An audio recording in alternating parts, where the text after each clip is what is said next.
There was a building in there run by Edgar Lang. That was another feed and seed store there. Had a jewelry store. At one time it was right across the street from, or right beside where later Sandali's Yeah. law office is. There was a building there. And then Hartman, I think, ran it there, and then they moved to the American House. As did Kenny Krieger, assumed the clothing part when Yars got out of the building in mid-block where the Buckhorn Bar is now. I think Kenny Krieger assumed the clothing business, and he was in the American House with that. We had two shoe repair shops in town. One was run by Manfi, and the other one, I don't remember the name. Hoffman. It was a harness shop that repaired horse harnesses. Hoffman. Oh, yeah, Huffman. Good thing you came along. No, that was Jerry.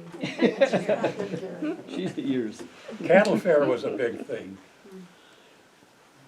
Had experience with my dad. Feeder pigs was a big thing that would change hands. I guess early on there was other bigger animals, but that was even before my time. But feeder pigs was a big thing, and my dad liked to raise pigs. If he had his choice, he'd have probably raised even more than what he did. But anyway, I remember riding with before he had a pickup truck, just a trailer and a car. We'd come up to where the Western House is and start driving in. Buyers right there, jump looking at, how much? Tell them, the truck is over there on the next street. They'd never even hardly stop. So we would go home and we picked out the bigger ones. Then we'd go home and get the next size, come back, and when they were that anxious to buy. Railroad used to run right along the highway practically. Well, the main track was further back, but they had a spur that would run down behind these lumber yards and coal yards and stuff. Everything, a lot of things would come in by rail. As did, to back up a little bit, when I worked with the Condon Oil Company, we had fuel come in by rail too. I had to unload it. That was an experience too. It wasn't a bad one anyway. One of my bosses knew that there was a railroad car, number 1 oil coming in. He says, put it in such and such a tank. And I looked, I called him, I said, there's not room for it in there. Oh yes, there is, I looked. Oh, okay. I was kind of a greenhorn. So I thought, well, maybe I did something, measurement wrong here. So I started the thing pumping. And while it was pumping, I made a delivery to Parkside Bar, the Texaco pumps there. Made the delivery, come back and drove in the driveway, and I was partway in the driveway, whoosh, I see oil shoot out the top of the tank. So I scrambled as fast as I could and got it shut off. They put the rest in a different tank, but I'm sure there's contaminated ground there. Well, there's contaminated ground at every bulk plant here. Yeah. Because fuel was cheap, 28 cents a gallon or so. And trucks would come and unload with a 4-inch hose and probably like 8 feet long. They'd run from the truck to the bulk plant to pump it off. When they were done, there was probably a couple of quarts of whatever they brought in that hose. Every time they just run it on the ground. They just, whatever was in that hose, nobody was careful. So I never know if any of this ground got cleaned up where these bulk plants were at. Post office used to be,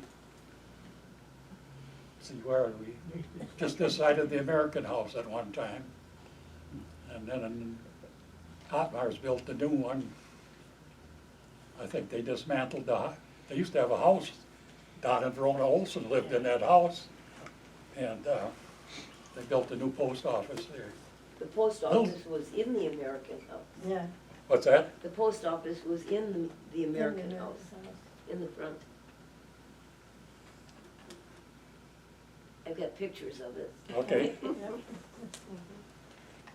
Frank Nicodem and Ralph Geezy ran Yep, out of that's there. who's in the picture. And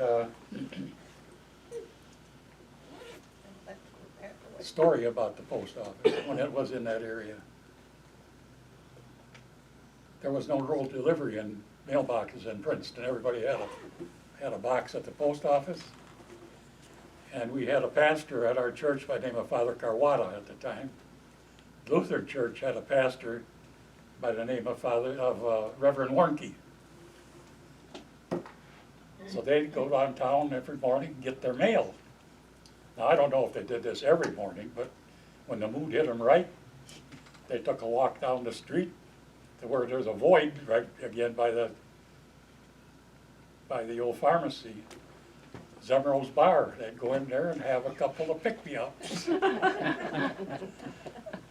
They were ecumenical way before us. We go together all the time. I think we're winding down here now.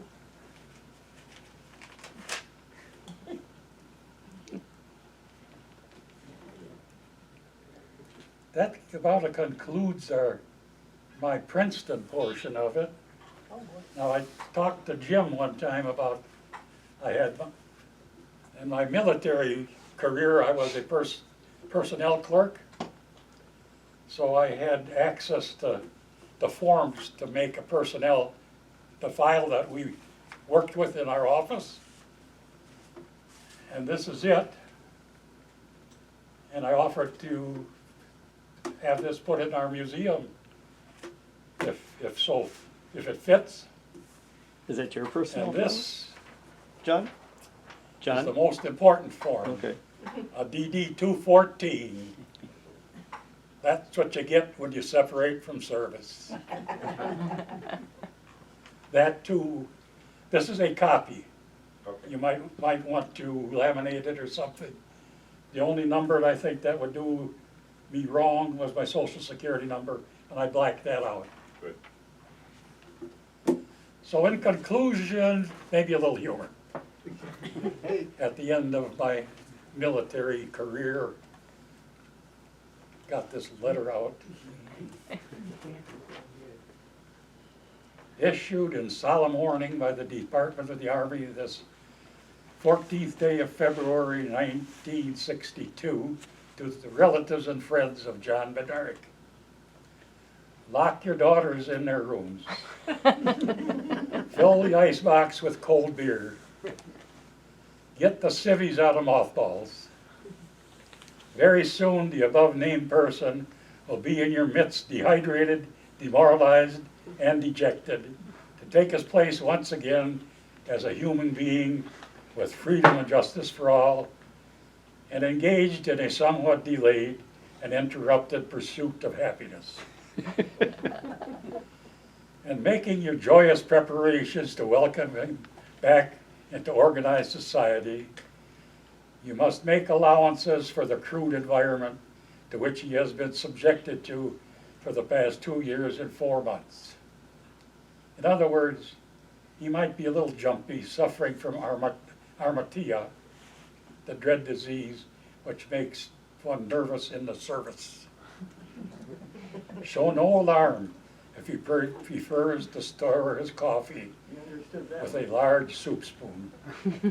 Do not be bewildered if he calls the food chow, the bed a sack, and movies a flick, the local store or restaurant a PX, or the local pool room a day room, or the bathroom a latrine, or a member of the opposite sex abroad. Be not amazed when he salutes his superiors. In a relatively small time, he'll be taught the ways of normal living and civilization. Again, never ask him why the boy down the street had more rank than he did. Never make any flattering remarks about the Air Force, Navy, Marine Corps. Above all, never mention the Army in his presence. The first month until he becomes housebroken, be especially watchful when he is in the company of women. particularly if they are young and beautiful. After months of seeing beautiful women wooed by handsome men in the movies and fancies he is a magistar, Army terminology meaning master of all arts, keep in mind that under that rugged, worn-out exterior, there beats a heart of pure gold. Treasure this, for it will probably be the only thing of value he has left. Treat him with loving kindness and an occasional quart of beer. If you tolerate him, you'll be able to rehabilitate that which is now a hollow shell of the man you once knew. He'll be home on about the 14th of February. Watch for him. Truthfully yours, Uncle Sam. P.S. If he should mention re-enlisting, beat him severely about the head and shoulders. If this does not dismiss all thoughts of once again entering the Army, take the subject to a psychiatrist.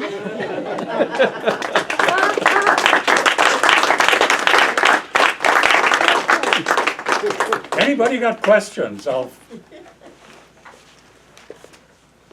aren't gonna leave that with your Oh. folder. How many years in a row were there Bednareks in every classroom through the Princeton School District? No. Until like 2020. I didn't bring a computer along to figure it out. But it's like from you to, what, Coral? Josie. Josie? I think Josie was the last. This is another memento. I guess if you want that in the Dog museum, my dog tags. Oh, Yes. that would be great. Yeah. We've got his uniform. Look at that. That includes what I have for you. Awesome. You have an amazing memory. Yeah, For you all sure those do. names, all those stores. I don't know how you do that. And I don't know, did you- Thank you. Yep.